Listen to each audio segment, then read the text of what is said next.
Will you please welcome Randy Gage?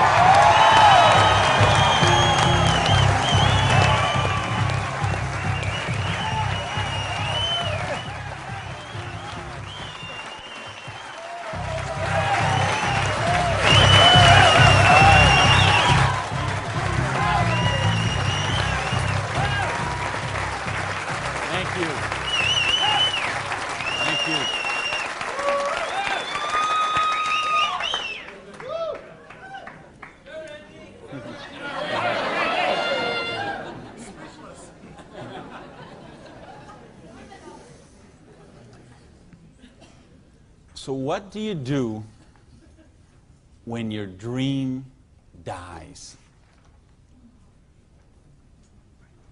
Do you sit down and cry?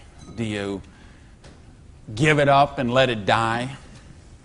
Or do you give it one more try?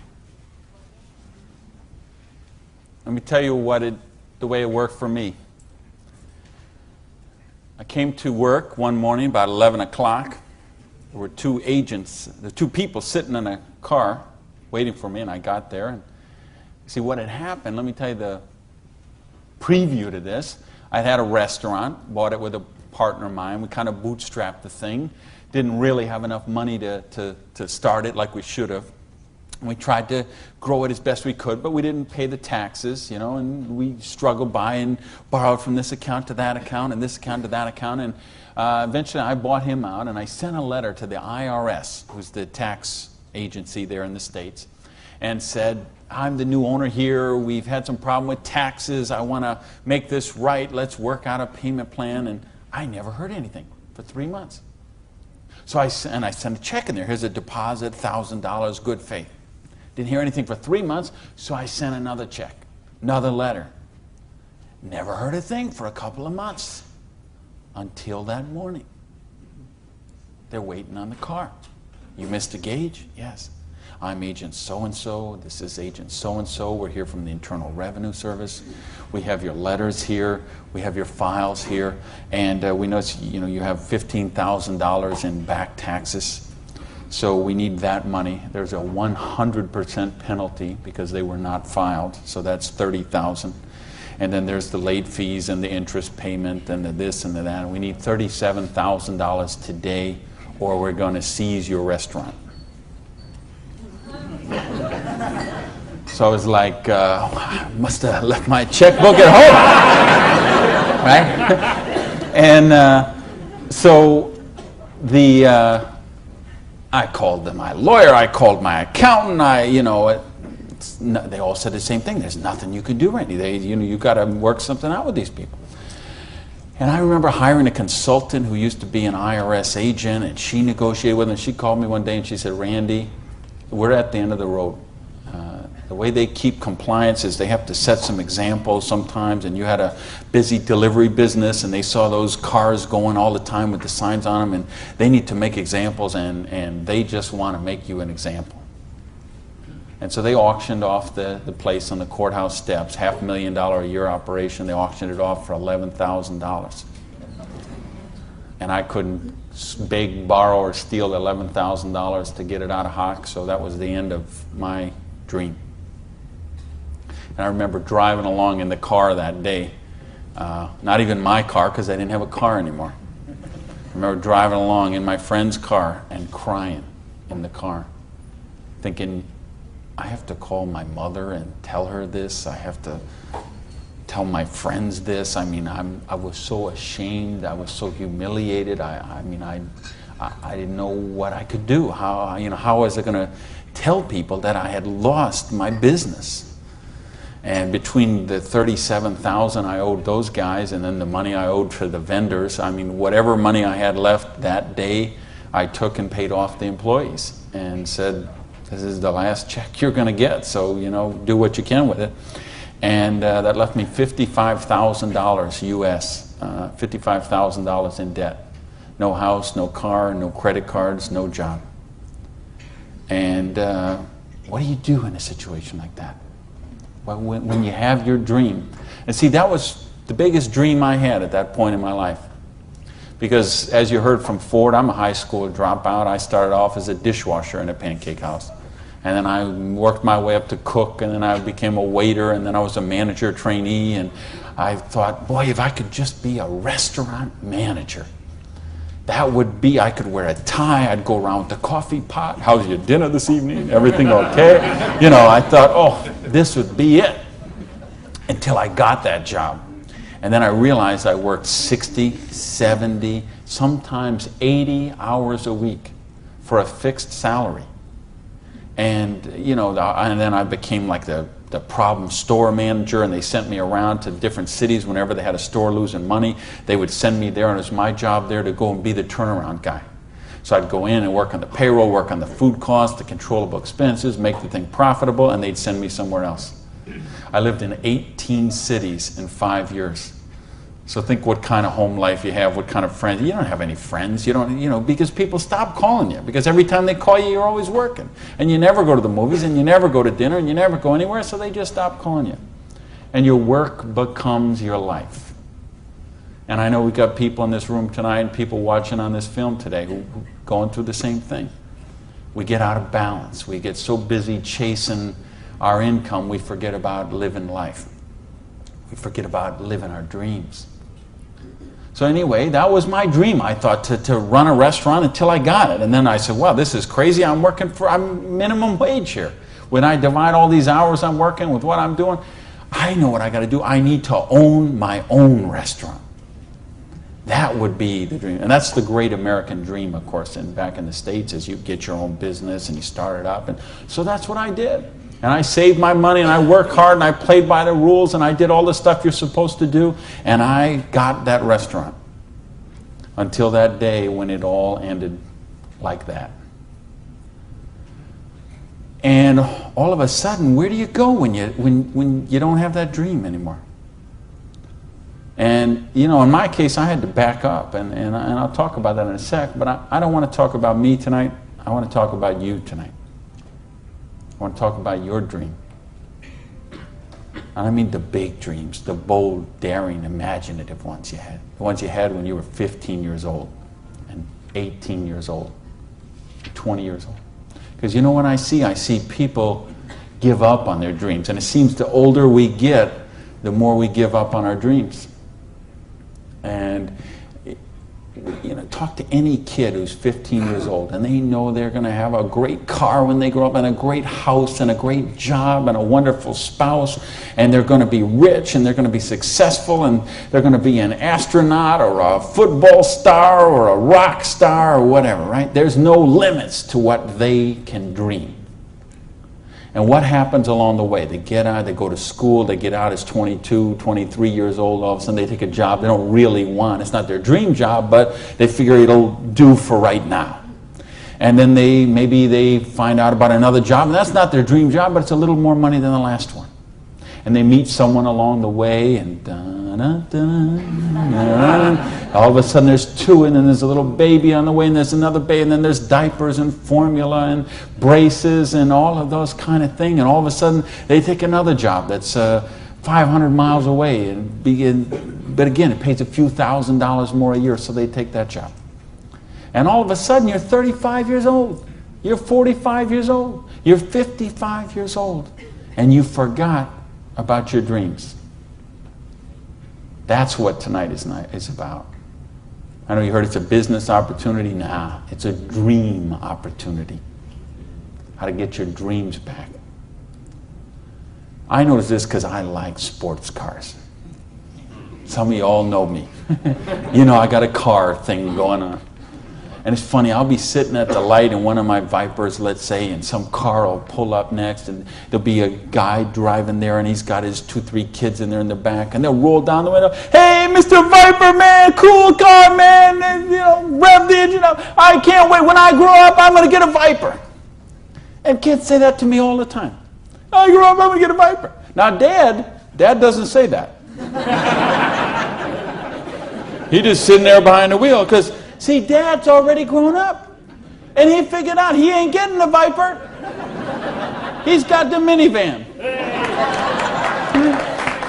Right? What happened along the way? You know, because, and it's funny, every year they publish the list of the most popular cars. And I see it every year, and it comes out. And I read the list, and it's funny. Now, when I talk to kids, and I talk to a lot of kids, they always like cars. And I'm going to get a Corvette, I'm going to get a Lamborghini, I'm going to get a Ferrari. And then when they publish this list of the best-selling cars, it's Toyota Camrys and Holdens and Mercurys and Ford Escorts and Geo Metros, the broke mobiles, right? These are all cars they make for broke people. You see that? Like the Holdens you got here. Right? And the Toyotas we got there, and the Chevys we got there, and the Buicks we got there. They make those things for broke people. Now, how come when I see the list of the top 10 things, I don't see Ferraris and Lamborghinis and Rolls Royce and Jaguar and Bentley? Because they gave up on their dreams. They said, well, this is the car we got. There's room for the car seat in the back, and we can afford the payments. And they settle for a car. And they settle for a house. And they settle for a job. And they settle for a life of quiet desperation. When they could be living a life of joy, challenge, growth, adventure, and prosperity. That's what tonight's about. I want you to think about, really, here's the challenge I would give you. I want you to think of 5 things you would do, have, or become if money was no object.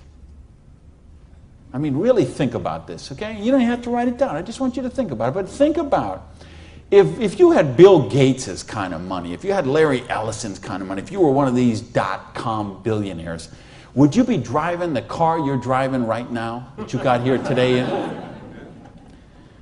How many people, tell the truth now, if money was no object, how many people would have a different car in the parking lot tonight? Okay. Now, if money was absolutely no object, you had 30, 40, 50, 60 billion dollars, how many people would have a different roof over their head when they went home tonight? How many people have a better wardrobe? Ladies, how many of you would have bigger closets? Right? Yeah. So this tells me something.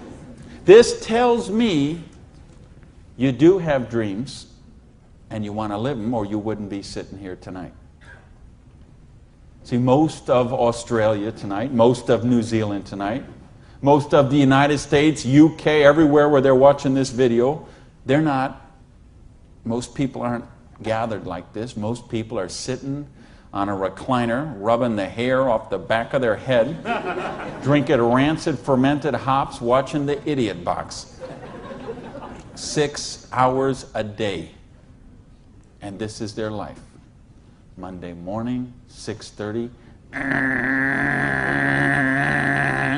The alarm clock goes off. And they hit the snooze bar. If I could just get 15 more minutes. And they wait 15 more minutes. And they hit the snooze bar again. And they get 10 more. And then they got to get up. And they rush in the shower. And they jump in the car. And they buy their breakfast through a drive-thru somewhere. And then they go to a job they don't like or actually hate. 85% of them, a job they don't like or actually hate, and they get through Monday till 5 o'clock or 5:30 or 6 o'clock, and then they go out and they face the traffic going home. They probably get drive-through dinner somewhere, dinner in a bucket to take home to the kids, get in front of the Idiot Box and sit there in a coma till they fall asleep, or they crawl into bed until Tuesday morning, 6:30, it starts all over again. Wednesday, hump day. Thursday, we're almost there. Thank goodness it's Friday. Because you know what Friday means, right? Because Friday means somewhere near the end of the day, the boss is going to say, hey, here, boy. You're going to get out that little paycheck. And they're going to get that paycheck, and for one brief moment in time, it's going to feel like it's theirs. But we know it isn't theirs, is it? because they got all those little window envelopes from the credit card company just waiting for them. And that money is spent long before it ever got there. But for this one brief moment in time, it feels like theirs. So I don't know what they do here in Sydney, but I know what they do in the States. They go out to Pizza Hut. All right? So it's off to Pizza Hut for a deep dish, meat lovers, extra cheese, extra meat, but, Diet Pepsi because I'm trying to hold my weight, And off to the Pizza Hut, and then it's off to the neighborhood video store where they rent 3, 4, 5, 6, 8, even 10 videos to get them through the weekend. And they will spend their entire weekend sitting on that same recliner, rubbing that same hair off the back of that same head, drinking the same rancid fermented hops in a coma all weekend long, video after video after video, so they don't have to think about their life of quiet desperation until Monday morning, 6:30, when it starts all over again. This is life for a lot of people. This is life for millions of people. They're missing out on the real life. They're missing out on the real joy. And I don't want that for you.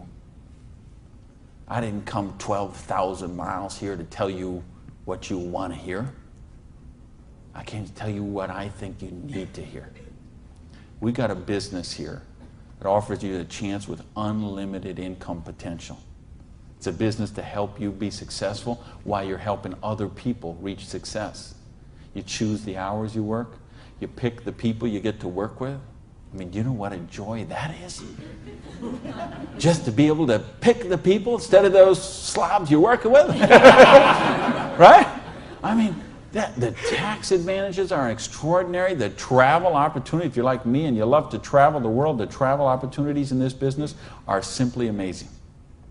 Okay? So what's it take to do the business? Well, it doesn't take a lot of money. This is a very low startup cost business. It doesn't take a lot of time. This is a business you can start in 7 to 10 hours a week.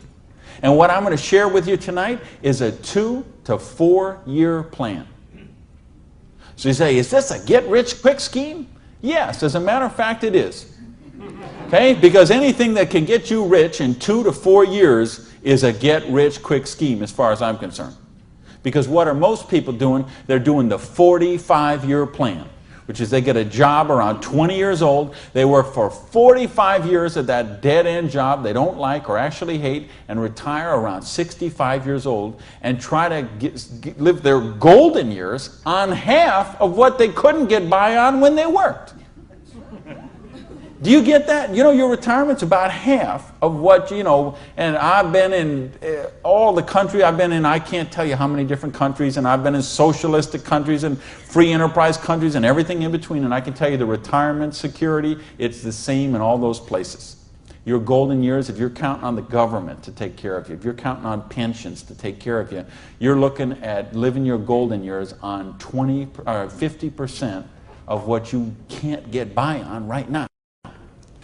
So if your idea of your golden years is walking your poodle around the block, good luck to you. But if you think you're going to travel the world and go see your grandkids and live a wonderful life of leisure, you better take a very good look at what we've got to show you tonight. Because you've got to control your own destiny. You've got to control your own income. You've got to control your own retirement security. And that's one of the biggest benefits of this business. So it's a 2 to 4 year plan, takes 7 to 10 hours a week. It doesn't take a lot of money. So what does it take? It takes the dream. Because if you don't have the dream, you'll never find the 7 to 10 hours a week. I can guarantee you that. You're busy. We're all busy. You're working, you're picking up the dry cleaning, you're making dinner, you're taking the kids to football practice, you're paying the bills, you got to sleep, you got to eat, all this. You're using 24 hours of every day already. So what's got to give? You've got to find a dream, something that will take you to this frame of mind where you will change the way you live, you will change the daily actions you take, and you will change your mindset for a 2 to 4 year period. So that alarm clock will go off at 6:30 in the morning. You'll get up, you'll have your breakfast, you go to work, you'll work 8 or 9 hours at your job, you'll get out of the job, you'll run somewhere, grab a bite to eat, and go somewhere and work for another 3 hours in the evening. When you could be home watching TV, when you could be with your kids, when you could be with your family, when you could be watching a football game or something else. But you will make a sacrifice. You will say, I will find the 7 to 10 hours a week for 2 to 4 years to build my freedom, to build my security, to build my independence. And don't tell me, ladies, well, I can't do that because of my kids. Let me tell you what I say to that. Don't use your kids as an excuse not to do the business. Use your kids as the reason to do the business. So you can raise your own kids instead of paying someone else to raise them for you. You know, I mean, people drop their kids off at a daycare center at 7:30 in the morning and pick them up at 5 o'clock at night. Those poor kids couldn't pick their mother out of a police lineup.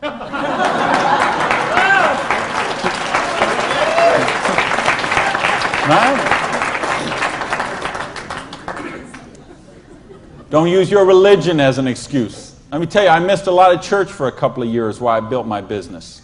I was doing meetings on Wednesday nights instead of going to church on Wednesday night. Some Sundays I was in a different city working with a long-distance line instead of being at church. But you know what happened? I tithe 10% of every penny I make to my church. And I make a lot of pennies these days. Okay, some Sundays, we seat 800 in my church. You know, some Sundays, they put that basket around and it starts here and it goes all the way down the aisles, all that just like that. And you know, sometimes the check that I put in there equals the checks of 799 other people all added together. That's what missing a few days of church did for me. Gave me time to serve on the board of the church, 2 years as the president, a couple years more as the Blue Ribbon Committee. I've been able to contribute to the church. I've been able to teach a class on prosperity on that. See, I couldn't do that when I was broke. Do you really get that? You can't do these kind of things when you're broke. You can't help your kids when you're broke. When you're so busy trying to pay the bills, you're so busy trying to cover the mortgage, you're so busy trying to pay the rent, you can't live life. And that's not the way life is meant to be lived. I came here because I want you to have an amazing life like I have. And believe me, I have an amazing life. I live in my dream home. I live on the ocean, okay? I go to bed every night, I hear those waves crashing on the shore. I wake up, I go down, and I got a beautiful car to get into. I have beautiful people in my life. I have wonderful health. Everything is, I make more money every year than I did the year before. I am living a dream that is just wonderful. But I made some sacrifices along the way. And that's what I'm saying to you. Make some sacrifices. Take 2 to 4 years. Make a commitment. When you walk out of here tonight, make that commitment. Not to your spouse, not to your sponsor, not to me, not to yourself. Make a commitment to yourself that you're worthy, that you're worth it, that you will think back. And that's what I want you to really do, is say, okay, what were your dreams when you were 15? What is the house you would live in if money is no object? Do you have a picture of it somewhere that you carry around to fuel you? What is the dream car you want to be driving? Is it a red Lamborghini Diablo, Ferrari Testarossa, Bentley, Viper? What is it? Do you have a picture of it in your wallet? You got a picture of it in your planner? You have a dream board with it up somewhere? You got it up on the mirror in the bathroom? You got it up on the refrigerator in the kitchen? How much time you want to spend with the loved ones in your life? How much money you want to give to charity? I had lunch. Funny, I just got invited to be on the board of directors for the Florida Philharmonic. I'm so honored they asked that, and I'm proud to be a supporter of them. I'm so proud to be a supporter of the opera and the Young Artist Program and all kind of charities. Fascinating thing, though. I had lunch with the guy who invited me to be on the board. He gave $1 million to the Philharmonic this year. $1 million. So they can play beautiful music. That's money. That's money with a capital M. That's living a life of dreams. That's living a life of wonder, of joy, of adventure and growth. And that's what I want for you. But you got to know what that is. So please, those 5 things, what would they be? And maybe you're going to give $1 million to your church, temple, or synagogue. Maybe it's you want to take a year off and study ballet. Maybe you want to take 6 months and go on a cruise around the world. Maybe you want to fly in all your family from all over the world and have a reunion. Maybe you want a house in Paris and a house in Hawaii and a house in San Diego and a house in Berlin. I don't know what it is for you, but you have to know what it is. Or nothing I'm going to talk about tonight is going to make any sense to you. You'd be better sitting home watching Survivor, Big Brother, Fear Factor, whatever one of those shows. You could sit watching any one of those shows instead of be here tonight. Because if you're here tonight, you got to know what your dream is. And we can show you. I will draw out on this board. I will draw out a way and show you how you can live those dreams. And I'll show you how to build some residual income, some retirement security, and you can just do the numbers yourself, okay? And you could say, all right, is there any of those 5 things that I would do, have, or become that I can get with what I see here on this board? The difference is, and here's the secret, okay? You wonder, okay, I know there's nothing for free. There's always a cost. Here's the thing. Here's the secret of everything I'm going to talk about tonight has to do with leverage. It's getting you out of the trap. And there's a big trap, okay? And this is the trap. It's people trading time for money. You work 40 hours, you get paid for 40 hours. So you work 40 hours and you get paid $400 a week. If you're sick half a day and you only work 35 hours, you get paid $350. If you need some extra money because there's something that you want to do, you put in some overtime, so you work 45 hours, so maybe you get $450. Well, you know what? That is trading time for money. Time for money. Hours for dollars. Hours for pounds. Hours for dollars. Hours for cougar ranch. Whatever the currency is. If you're trading time for currency, you can't get wealthy. It's a trap. You got to put some leverage to work somehow to get out of that. Because this is what keeps people broke. So in my case, when I lost my dream, and I started all over again, I said, well, I got a choice here. I can go and live like most people do and live that life of quiet desperation and just mind my own business and do the thing and be a worker drone in the collective like everybody else. Or I can go after my dreams again. So I began a study of prosperity. Because when you're $55,000 in debt, no house, no car, no credit cards, and you start selling the furniture, things look a little different. Anybody here ever sell your furniture for your business? Interesting scenario. Here's what I found. The end tables, not a problem. Coffee table, no big deal. Kitchen table, hey, you can always eat in the sofa.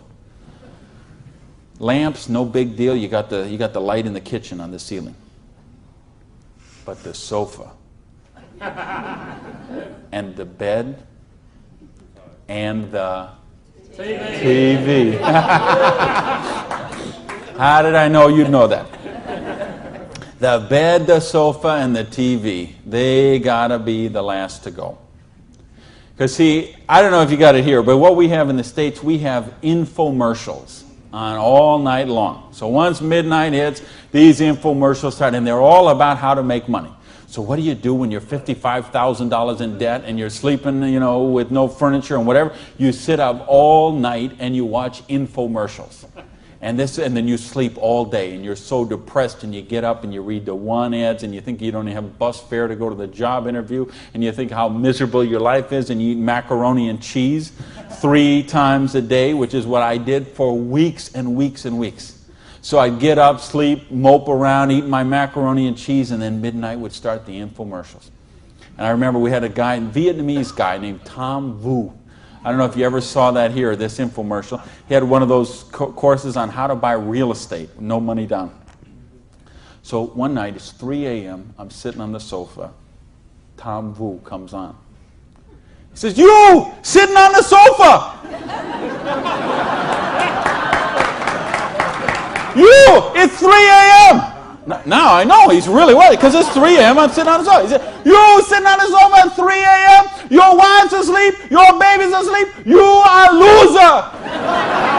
Nobody cares about you. You a loser. If you don't buy my program, you deserve to be broke.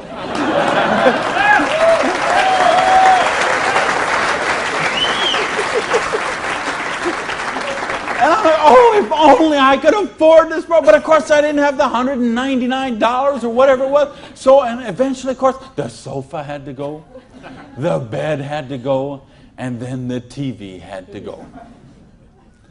And then something else had to go. And that was my mindset. My victim, loser, woe is me, oh, the circumstances are against me. That mindset had to go.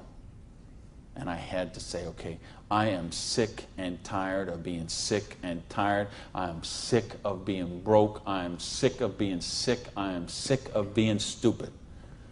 I'm sick, the truth is I wasn't even broke, okay? Because I would have needed $55,000 to qualify for broke. Okay? I would have been happy to be broke at that point in my life, okay? At that point, I would have been happy to have an alarm clock going off at 6:30 waking me up. Now, is that the dumbest invention you ever heard, though, an alarm clock? You're supposed to wake up when you finish sleeping. But, right, what do? We stuck in the thing. So now at this point, I wouldn't have been happy with an alarm clock. Okay, but I started a study of prosperity. And here's what I found, 2 secrets of prosperity. If you want to be wealthy, secret number 1, you have to be your own boss. You ain't going to get rich working for other people. If you've got to get a job as president of Disney Studios or, IBM calls you up and wants you to be the vice president of operations, maybe you're going to make a lot of money. All I know is those people weren't calling me, okay? And they may not be calling you, okay? So if those people ain't calling you, you want to get wealthy, you got to be your own boss. Because let me tell you a secret. I don't care how nice your boss is. I don't care how much your boss loves you and wants to help you. The truth is they have to buy you at wholesale and sell you at retail. Otherwise, they don't make money and they don't stay in business. So the only way they make money off you is to buy you at wholesale and sell you at retail. So if you want to make money, you got to be able to get up in the morning, look in the mirror, and know that you're talking to the boss. And issue number 2, and this is the most important thing, which we mentioned, you've got to employ the concept of leverage. And this is something, J. Paul Getty, who was one of the wealthiest people the world ever known, he understood this. And he was quoted oftentimes, this is probably his most famous quote, when he said, I would rather have 1% of the efforts of 100 people than 100% of my own efforts. Because he understood the concept of leverage. And he became one of the wealthiest people the world has ever known. So tonight, I'm going to share with you how you can employ this same concept of leverage that the wealthiest people in the world do, and it'll allow you to get your share of that kind of wealth.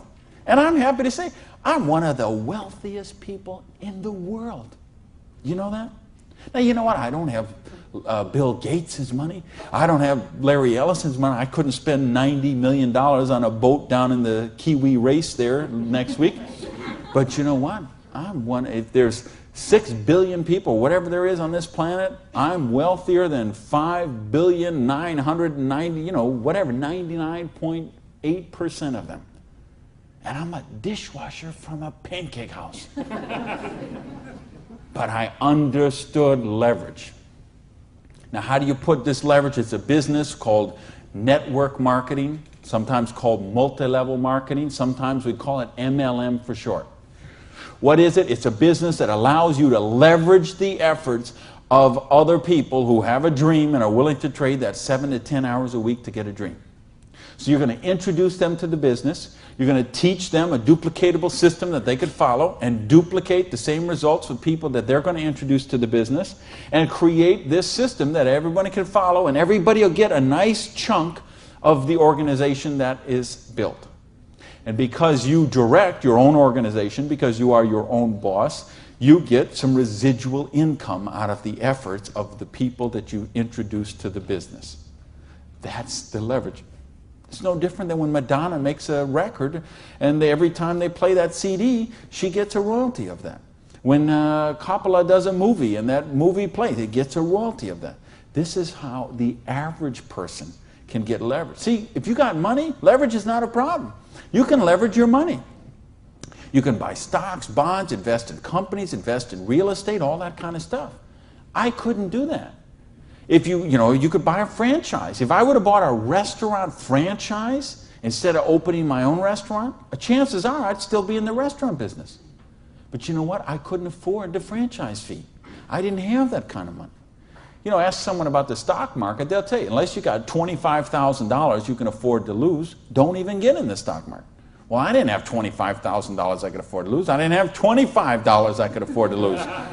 So I didn't have the money to leverage. And if you got a couple $100,000, couple million you can leverage, hey, maybe you don't even need to be here tonight. But I'm speaking to the rest of you who don't have that kind of money. And the rest of you who used to have that kind of money till the stock market tanked, and now your retirement fund is 40% of what it was 2 years ago. Okay, let's talk about how you build your security. Well, so what is network marketing? It's just a new paradigm in distribution. Been around for over 50 years now. And it is, why I say it's a new paradigm in distribution is because it's changing the way we get products and services to the consumer.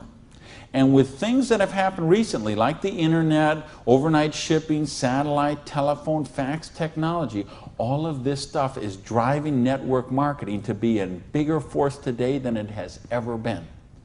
So it's been growing consistently for more than 50 years. There are somewhere between 14 to 16 million people in the network marketing direct selling industry. And it will do somewhere between 70 and 80 billion dollars US this year. So this is a very credible business. And if you've been reading the financial papers the last few years, you've seen it mentioned in the Wall Street Journal, had front page cover stories on Success magazine, Forbes magazine. The mainstream press is really starting to pick up on this. Now, why is that happening? Is because it's the future. It's what has to be, because what has happened in the past doesn't work anymore. In other words, here's how it used to work in distribution. We'd have a manufacturer. They would make a product. They would sell it to a wholesaler who would buy it, resell it to a rack jobber who would buy it, resell it to a retail chain. They would buy it, send it to a warehouse somewhere, sits in a dusty warehouse for 6 weeks, and then it gets transferred by truck, maybe it goes to the store, and then you come in the store and you buy this product. Well, they had to make money, they did. You have all these parasites who were taking money out of your product. I say, why am I calling all those people parasites? Well, it's not that they're not nice people, it's just that made sense 100 years ago. It doesn't make sense today. Because today, we can have a network marketing company manufacture a product and send it direct to a distributor who in many cases is the end consumer, and in other cases is just conversationally marketing the products with their friends, neighbors, and relatives, and we eliminate all these other people in the middle. So look at the difference. This made sense 100 years ago. Something came by boat over here. Maybe it went from California, it went on a ship, came to the East Coast here, and then it was transported across to Australia, over to the outback. It was the same thing with us. We used to get stuff from England, and it would land in Boston or New York, and then it would go by stagecoach across the country, and then it went by train, and then it went by truck, and this is the only way it worked. This is all we knew. Then we got fax machines, we got the internet, we got Federal Express, UPS, overnight delivery, we got 800 telephone numbers, we got fax machines. All of a sudden, this doesn't work anymore. It's a broken model. Why do you think so many businesses have been in bankruptcy in the last 5 years? And I mean big name, 100, 200-year-old companies, retailing giants like Macy and Stalwarts that we would think have been around forever. They went into bankruptcy court. Why? Because they have a broken distribution model. This is the model of today. This is the model of the future. And with what we're doing now with internet and 800 numbers and ordering, this is going to get just bigger and bigger and bigger. So what this does is this allows you an opportunity to participate on a new paradigm in distribution. I want you to think when fortunes were made. They're made in revolutions. The agricultural revolution made a bunch of rich landowners. The industrial revolution made a bunch of rich factory owners and business owners. If you think of Carnegie, the steel, the Amoco people, the Standard Oil people, the Henry Ford and the Chryslers, and think of all the old money today. It all came from the families we know today. It came from the Industrial Revolution. So now we have the distribution revolution. So what this means is that 50 years, 75 years from now, there's going to be a meeting at a hotel somewhere in Sydney, Australia, and they're going to say, think about the old money today, the Gage money, the Hawkins money, your money, and say that was made in the distribution revolution. Because they saw the power of the internet, overnight shipping, fax machines, 800 number, and how to put all this together into the new paradigm of distribution. This is what we're in right now. And I believe the next 2 years is going to be the biggest years of growth in the history of the industry. And you could be a part of it. Well, your income 40 years from now is going to be present on what you do for the next 2 years. Now notice we have all this money that got wasted before. Where did it go? Well, there's two places it goes. Number one, it goes to product research and development.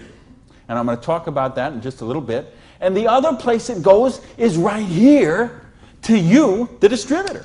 The people who actually get involved with the business. All this money that you use, because see, sometimes you could go to the store, you could buy a box of cereal for $3.50. The actual cereal, the cost of that cereal might be 40 cents, 35 cents. What is all the rest of that money? It's all this wasted layers of distribution. So see, that isn't necessary anymore. So that money gets freed up, and because you are a pioneer of the industry, because you are somebody with a vision and a dream, and you're willing to trade the 7 to 10 hours a week to get the dream, you are going to cash in about that. I want to sketch out how the business really works, so you get an idea how the money takes place and how you can participate in that. I guess, is this? I think this is, I found the secret. You do it a little different here down under. All right, let's talk about how you make money in the business. You, not me, not them, you. How do you make money? Well, you got a dream. You're willing to trade 7 to 10 hours a week for 2 to 4 years to get your dream. So you sponsor in the business. Okay, you make that commitment. Your sponsor says, all right, I'm going to work with you, train with you. What we're going to do is we're going to help you identify, and I'll use this as an example, 6 people who you know who have a dream and would be willing to trade 7 to 10 hours a week to get the dream. Fair enough? Everybody follow me so far? Everybody follow me so far? All right, just making sure you're not nodding off over there. All right, now let's suppose that everybody involved in the business produces a volume this first month that you get involved in the business of $100. Now notice I didn't say $1,000 or $10,000 or $100,000. I said just $100. Why? Because I want to show you this is very simple, very duplicatable, very doable for everyone. The secret of this business is leverage. We have a lot of people doing a little bit, just 7 to 10 hours a week. So now if you and each of the 6 people you introduce into the business produce a volume of $100 the first month, you'd have $700 worth of volume in your organization, right? Now, we have a lot of different companies represented here tonight. There's all kind of different pay plans. But I think you're going to find, as an average, what you're going to see in the business is you can make about 10% of what your organization does in volume. So if you had 6 people plus yourself, everybody did $100, you'd have $700 volume, so you'd make $70 your first month in the business. Now you say, come on, Gage, you brought me here for $70 a month. I can't even wash my Lamborghini for $70 a month. I understand. But see, believe me, I understand. I know what it's like to keep cars clean. But this is just month number 1. And how much, if you're a doctor, and by the way, if you're a doctor, if you're a lawyer, if you're an accountant, you know what plan you work under? Trading time for money. Just like the bus boy at the Denny's restaurant, the doctor, the lawyer, the accountant, trading hours for dollars, same thing. So how much did you make when you learned to be an accountant? You probably went to school for 10 years. Well, you learned to be a nurse, when you learned to be a doctor, when you learned to be a lawyer. Think how many, you didn't make anything. So don't be crying about your lousy $70 here, okay? Because you're learning the business. Because look what happens next. Now the second month, we're going to say, we're going to help you help your people. We're going to teach you that duplicatable system to teach your people. And we're going to have them, now we're going to say they're not quite as bright as you are, okay? They didn't quite get this as good as you did. So they each got 5 people that they're introducing to the business, all right? Now, of course, it will not work out exactly this way, because I know some of you accountants there are sitting there thinking, okay, this guy might only get 4. Don't worry about that. I'm just making an example. So you got the 6, and this 6 each got the 5. Well, that would put 30 new people in your organization. Plus, you still have the 6, plus you got you. So now, the second month, you'd have 37 people, each doing $100. How much would that be? $3,700, right? So 10% of that would be how much? $370. Now you say, okay, $370 is a nice little pin money, but it still isn't going to buy my Lamborghini. I understand that. But that's just month number 2. Because all of a sudden, look what happens. There's 36 other people who are, now they're not working for you, they're working for themselves. So they're not calling in sick, they're not stealing paper clips to take home, okay, none of this stuff. They're all working for themselves, right? Now, what happens when we duplicate the process? And we say, now we're going to teach them how to teach their people. And you say, well, how do you do that? We've got a complete step-by-step duplicatable system to show you how to do that. You're going to teach your people how to teach their people. So we say, what if those 5 each just got 4? Now, why I'm doing this? Because I want to be really, really conservative. If I showed you what could really happen, I'm afraid you might swallow your teeth.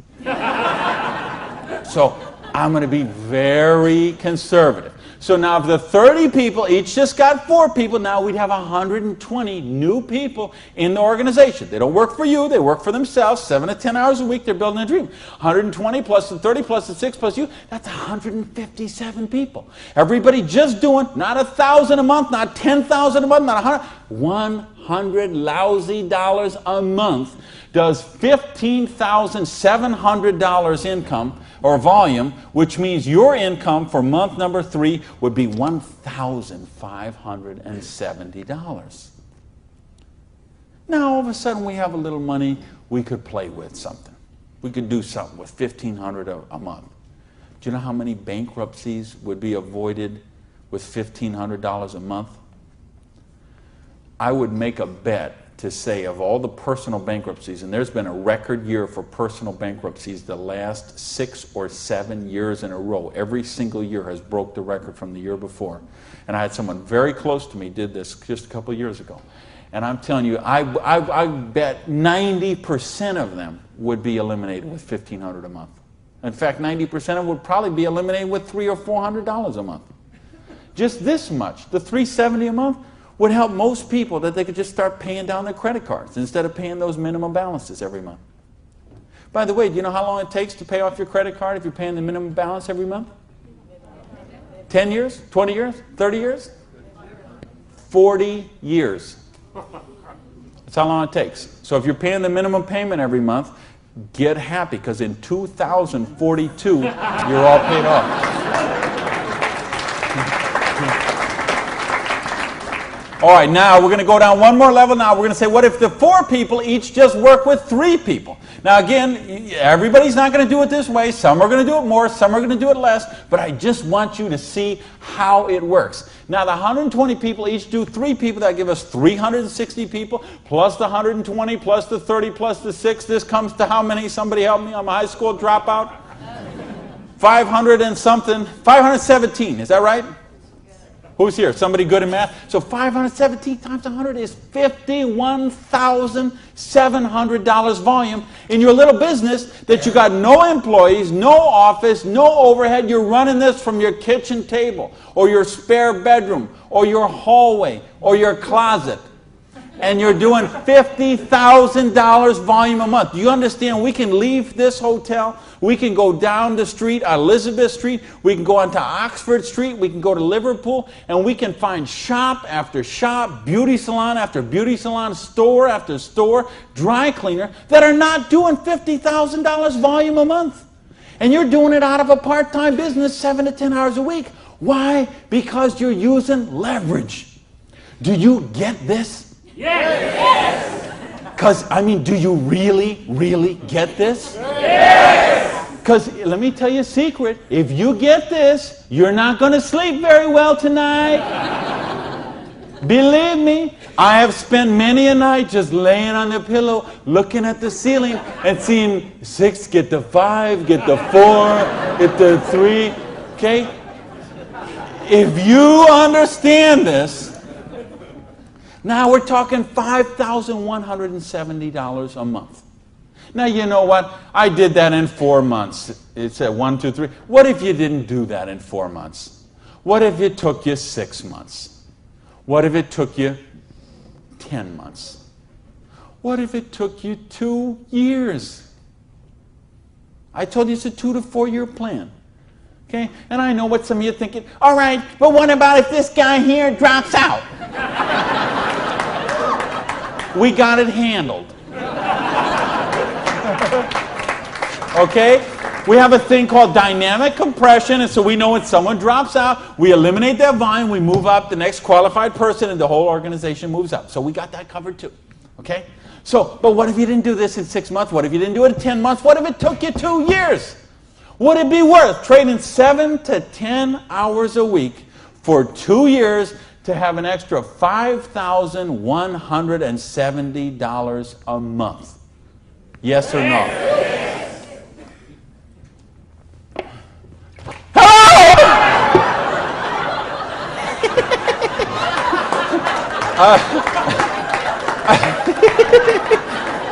Aren't you glad you got the front row, baby?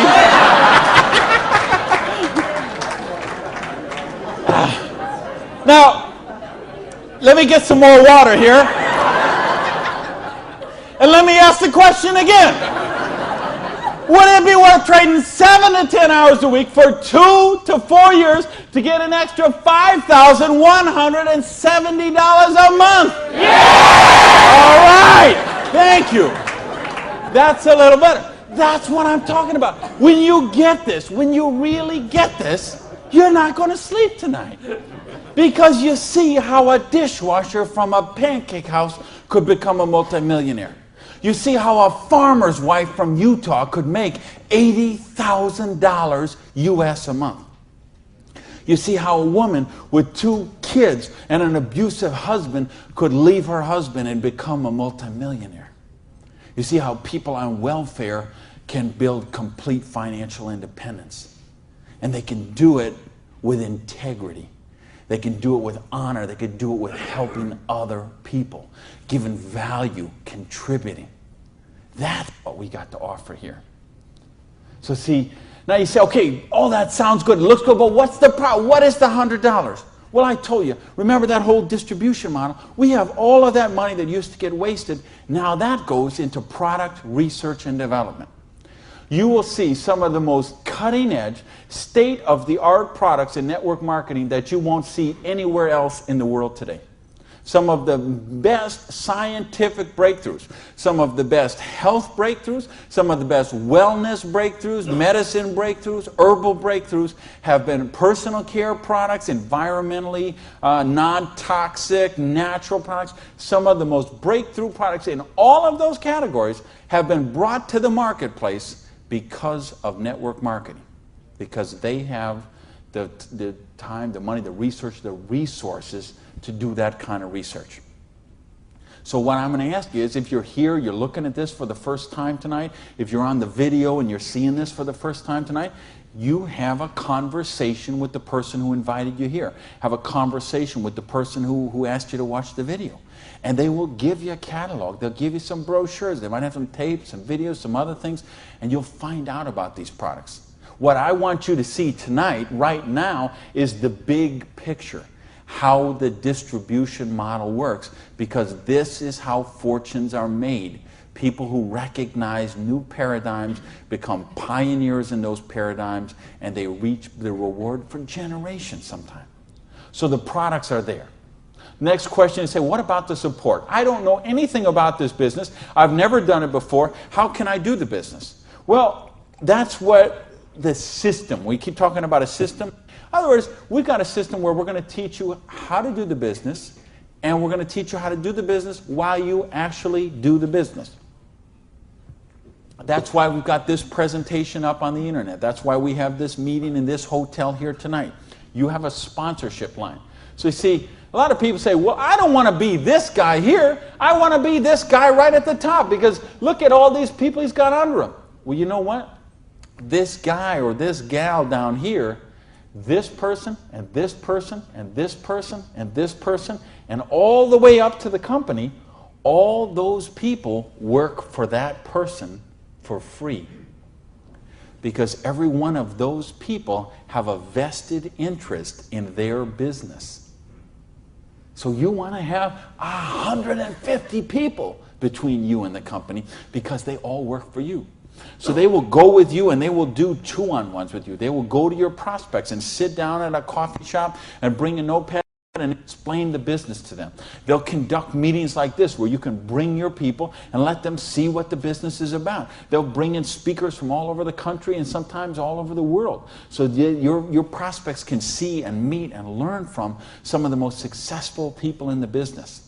There's conference calls, there's monthly newsletters, there's regional trainings, there's company conventions, there's audios and videos and brochures and booklets and catalogs.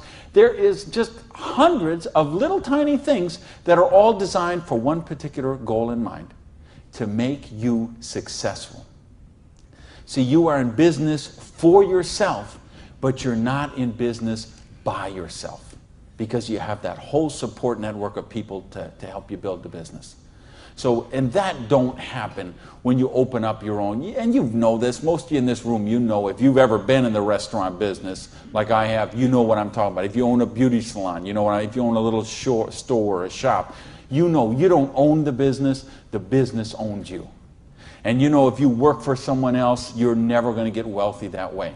So what we've got tonight is a model that lets you work for yourself, but not by yourself, and it gives you the option to build your future. Now, I want to give you 3 options. If you're thinking about the business, I want to suggest 3 things to you. Option number 1 is you say to me, you know what, Randy, that sounds good, it looks good, but you know what, I'm one of the 0.1%. I love my job, and I get paid exactly what I'm worth. Well, you know what? If that's you, I don't know how you still made it this far in the room tonight, but if you did, thanks for staying. And then we'd love to have you as a customer, okay? And what I'd ask you to do is to talk to the person who invited you tonight and ask them about the preferred customer program. Because I told you, we've got some of the most cutting-edge, state-of-the-art products that you're going to find anywhere. And the difference is, if someone in this room or someone who asked you to watch this video told you about them, they will become your personal customer service representative. So you're not calling some 800 line that you never met, or sending things off and going into a store and standing around for 20 minutes trying to get someone to wait on you. You're going to have the personal attention of somebody who knows you and cares about you and will look after your needs personally. Now, option number 2 is what we call the small business. You say, you know what, Randy, this sounds good. I like the idea of being my own boss, and I like the idea, or maybe you're looking at a nutrition company and you say, well, I'm a chiropractor, massage therapist, an iridologist, or physical therapist, and I want to sell this stuff to my clients. Or maybe you're being presented to a personal products company and you own a spa or a gym or salon and you think you could sell them there. Or maybe it's a cleaning product stuff and you've got a cleaning service and you could sell them to your clients. Well, if you're looking to just kind of use the products yourself, buy them at wholesale, and then conversationally market them to your friends, neighbors, and relatives, that's a small business. And if you want to make a couple $100 to a couple $1,000 a month, the small business option would be the one for you. Now, there's one more option, and that's the big business option. Okay? And that's the stuff that we're talking about right now. Meaning, you're not looking just to retail a couple products to a friend. You want to build complete financial independence. You got a dream. You're willing to trade that 7 to 10 hours a week to get the dream, and you're willing to do a 2 to 4 year plan, and you want to work to build that dream. You want to build an organization like this. That's the big business option. If you're looking for financial independence, then that's the option for you. Now let's bring this all together. I told you what happened when my parade got rained on.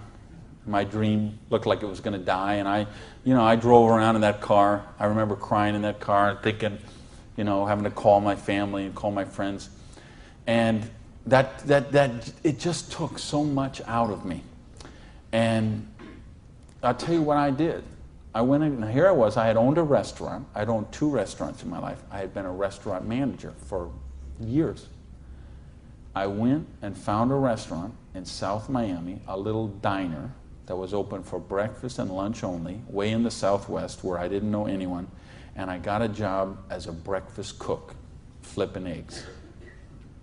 For 2 reasons. Number one is they would pay me cash every week. They would cash my paycheck, give me the cash, because I didn't have a bank account, because if I had a bank account, the tax people were going to seize it. So I needed someone who would pay me cash, and I needed to go get a job and just make some money to buy macaroni and cheese.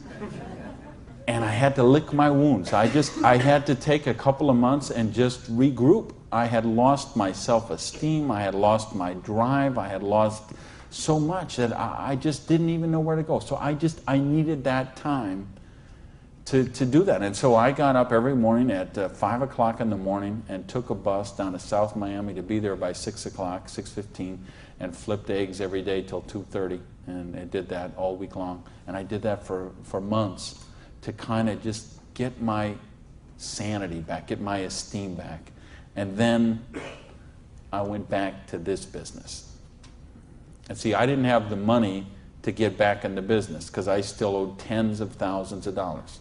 But I had been in the business once. I had made some money. That's where I got the money to buy the restaurant initially. And what had happened, I'd been with a new company. It was not a stable company. I got some money. I bought my restaurant. That company went out of business. Well, then I was in the restaurant and working 80 hours a week, and then it just, that's what happened. So now, owing $50,000, I knew I was never going to pay this off flipping eggs, and I knew I was never going to pay it off even if I got a job as a restaurant manager. I mean, do you know how long I'd have to work as a restaurant manager before I could make $55,000 and pay it off? And I owed even more then because I had borrowed a bunch of money just to live. So I said, I've got to get in this business. So I went to someone I knew in the business who knew me from before, and I said, you know me, you know that I can work, you know I have a dream. I don't have enough money to get in the business. I needed about $600 to start that business. Rob, he lent me that $600. And you know what? Best decision he ever made. So I went out, and I didn't do this business 7 to 10 hours a week. I did this business 7 to 10 hours a day. I sponsored 9 people the first month of the business, okay? I didn't do 6. For those of you who say, well, it doesn't work this way, you're right, it didn't. I sponsored 9, okay? And at the end of the month, I had 60 people in the business, month number 1. Month number 2, I sponsored 2 more people, so that's a total of 11. I had about 130 people in my organization at the end of month number 2. Month number 3, I didn't sponsor anybody. Okay, I just worked with the 11 that I had sponsored in the first 2 months. The organization went from about 120 people to 360 people. And month number 4, I sponsored a couple more people in the business, and the organization was bigger than this one right here in the 4th month of the business. It wasn't 6 months, wasn't 10 months, wasn't 2 years, wasn't 10 years. It was 4 months. And I made easily double that money. What you see on the board, I made that in my 4th month of the business. Now, how did I do that? I needed to and wanted to very badly. I was hungry.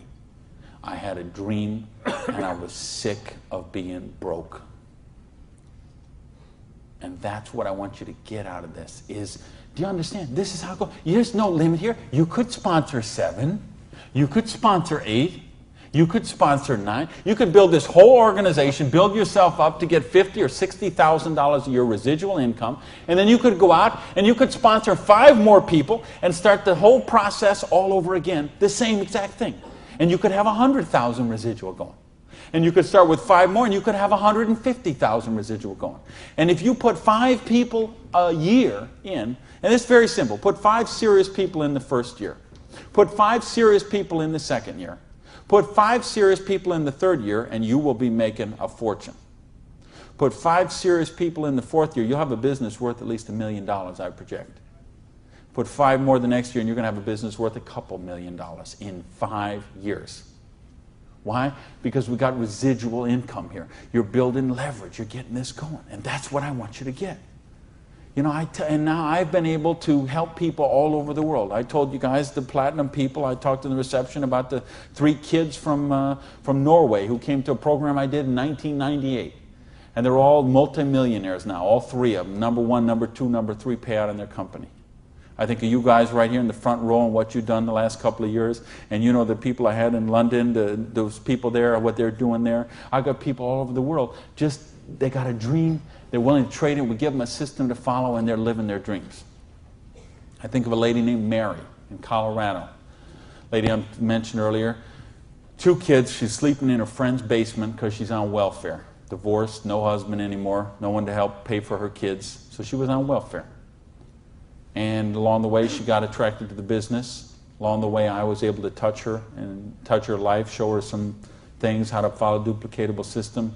She built an organization making $30,000 US a month. Now, you know, the $30,000 US a month, I'm okay with that because you can get by on that. Okay. I couldn't get by on that, but I know a lot of people could get by on that. But you know what? It's not the 30,000 that gets me so excited about what Mary did. It's what Mary did. It's the example she does for her 2 kids. Okay? It isn't just the money. It's what, I mean, do you know what that means to those kids to see this woman who was on welfare and just desolate and nowhere to turn, and you meet her today and she is so well dressed and positive in her esteem, and she's so confident, and she is modeling this behavior and setting such an example for her kids. This is how you raise good kids. Is you show them how to be successful yourself. You don't tell them grow up and get an education, grow up and be successful, grow up and make money. You model the behavior for them. Jan Rue, who a lot of you know, I've done programs with Jan. Here's a lady, same thing, abusive husband, divorced, 3 kids, I think, became the #1 payout in her company. Why? Because she had a dream. And she was willing to trade that 7 to 10 hours a week to get a dream. And we've got the model here where you can do that. There is no limit to what you can do. But I don't want to talk about my story anymore. I don't want to talk about Jan's story. I don't want to talk about Mary's story. I don't want to talk about Orion's story. I want to talk about your story. I don't want to talk about my dreams, Jan's dreams. I want to talk about your dreams. You know, go back to where we said earlier. Is there, did this kind of thing, if you did this in 6 months, a year, 2 years, is there something on your list of 5 things you do have or become you could do with the down payment, with what we're talking about there? And if not, how big is your dream? How, are you willing to pay the price? Are you willing to live your dreams? Because if you are, we've got the business that will allow you to do that. So I got a couple questions for you, and then I'm out of here. I'm looking for 1-word answers. Question number 1. Do you believe you're really worthy of success? Yes! Question number 2. Are you really willing to live your dreams? Yes! Baby! And question number 3, the last question, and I'm looking for a 1-word answer once again, and you better blow the roof off this joint, because that's it, and I'm out of here. Because all of this, all of these numbers, all these things, it all goes back to this one circle. These are not circles. Every one of these represents a person, and this circle right here represents you. And this thing only works if you believe in you. If you believe you are worthy, if you believe you have a dream, if you're worth that dream, if you're willing to trade the 7 to 10 hours a week to live that dream, if you're willing to not let your dream die. You're not willing to sit down and cry, even if you have to sit down. I had to sit down and cry. But you're not willing to give up and let it die.